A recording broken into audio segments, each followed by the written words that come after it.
Okay. Yeah, now on this episode and on this section called The People's Mirror, we just reflect or take a reflection of what is happening in the society. And we do that by taking a look or putting the mirror in front of certain individuals and converting that image into a reflection in a broader societal way. And the person in front of the mirror today is Dr. Oburu Odinga. We are putting Dr. Oburu Odinga in front of the mirror to see his reflection. But first, we will start with the object before we take a look at the reflection. Dr. Oburu Odinga is 82 years old.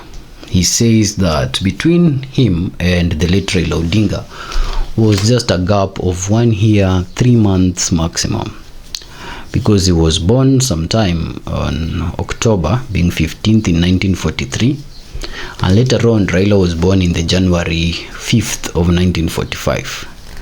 So he details the difference between their age for being a period of just, as I've said, 1 year and 2 or 3 months.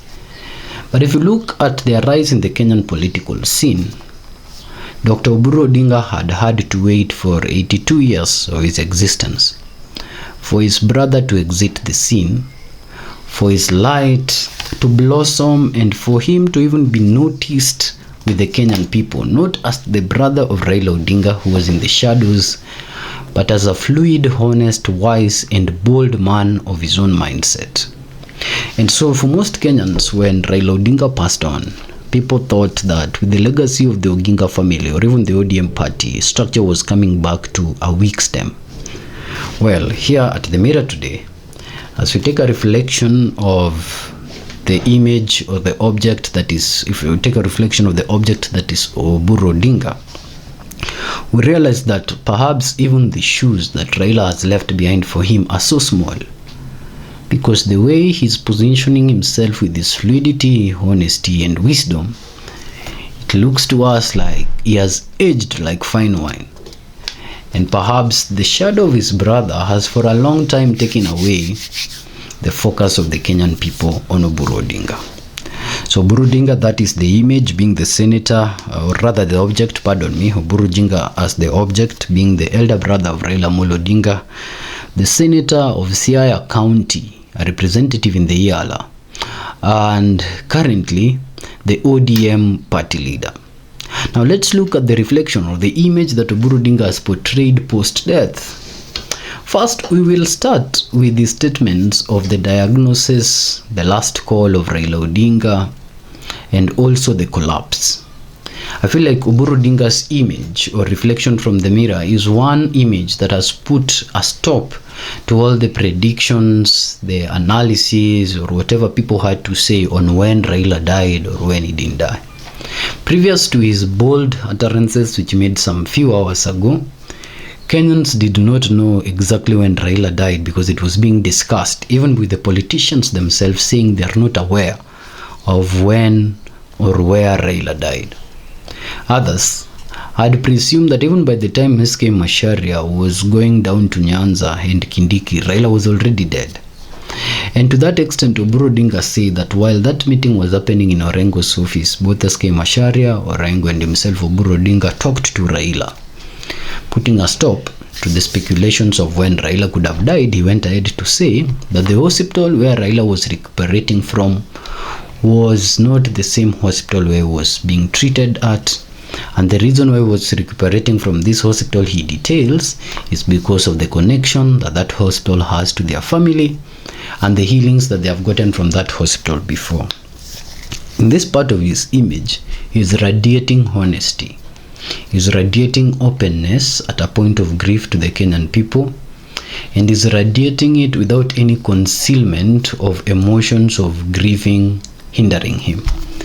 Then he details an aspect of himself from his reflection of a friendship forged in brotherhood. Details of how he was just a twin to Raila Odinga, if nothing less, and how when Raila bought clothes would share with him. His brotherhood and friendship that he radiates in his image is so solid that it does not give any knowledge of whether or not he was the elder siblings to Raila or not.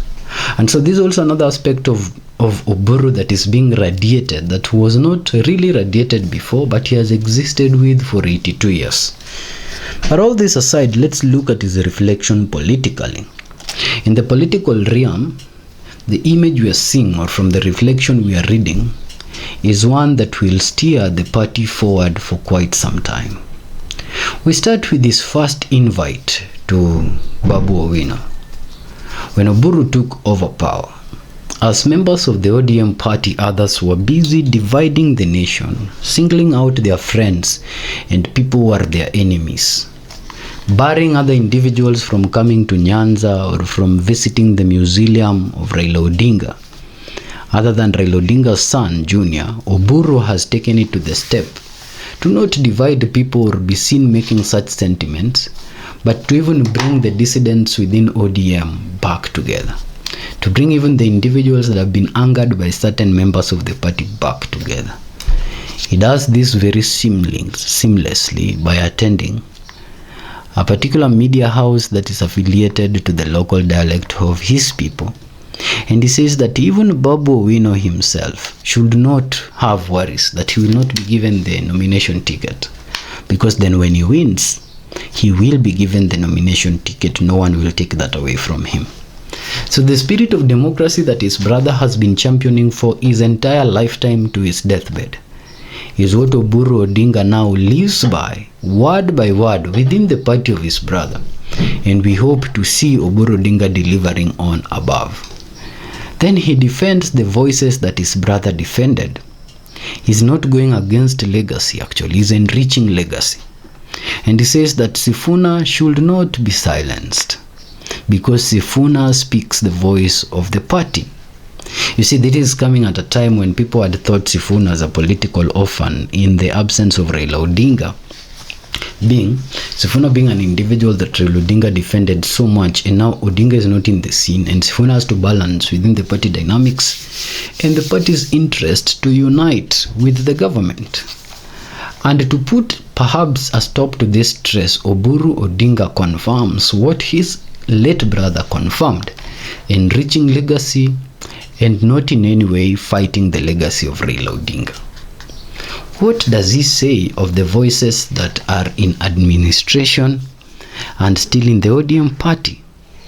To Wandai, Mbadi, Oparanya and the likes, Oburu tells them that now they are part of the administration, and when they speak, even if they are still members of the ODM party, they speak for themselves and not for the ODM party. So in this, he stops Wandai's statements that they are in broad-based government as a party and they will keep being beyond 2027. And he brings sanity back to the party members and tells them that whatever Wandai says, or Joe says, or Oparanya says, they say in their own individual capacity. And in doing that, saying it in their own individual capacity, it does not reflect the position of the party. And then he speaks of the 10-point agenda, the current arrangement between the UDA party and the ODM party. For this, he says that if he is not shortchanged at all, and all the 10-point agenda, which includes devolution, which includes representation equitably, which includes upholding the constitution, the rule of law, which includes employment and such like things, are met, and they are not shortchanged, pardon me, then he sees no obstacle on working with Ruto in 2027 and beyond. So now, Oburu Odinga's statements, when he makes them, comes out very fluidly. Not when he's talking about his relationship with his brother Raila Odinga, not about when he's talking about the people of Kenya and the ODM, where he says he's very bold and he's old. He does not want to wear a suit and sit in an office as a minister. That is not what he envisions. What he wants is only a glory day for the Kenyan people. As he speaks these statements, ranging from friendship to democracy, to desire for revolution, to restoring peace within the structures of ODM, it comes out from his lips as a very natural thing that he has lived for 82 years.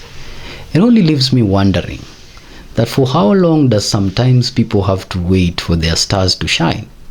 Because for Oburu Odinga star, it's not financial or it's not career-wise or anything. It's just him being in the spotlight now and delivering so well on the tenets that the Kenyan people have believed in, but having to have waited for over 82 years of being in the shadow of his brother to actually deliver that much. So today, in our people's mirror, we have put the mirror in front of Oburu Odinga, the object. And the image coming from the mirror gives us a good reflection of a fruitful man who is fitting his big feet in a very small shoe. This is the people's mirror.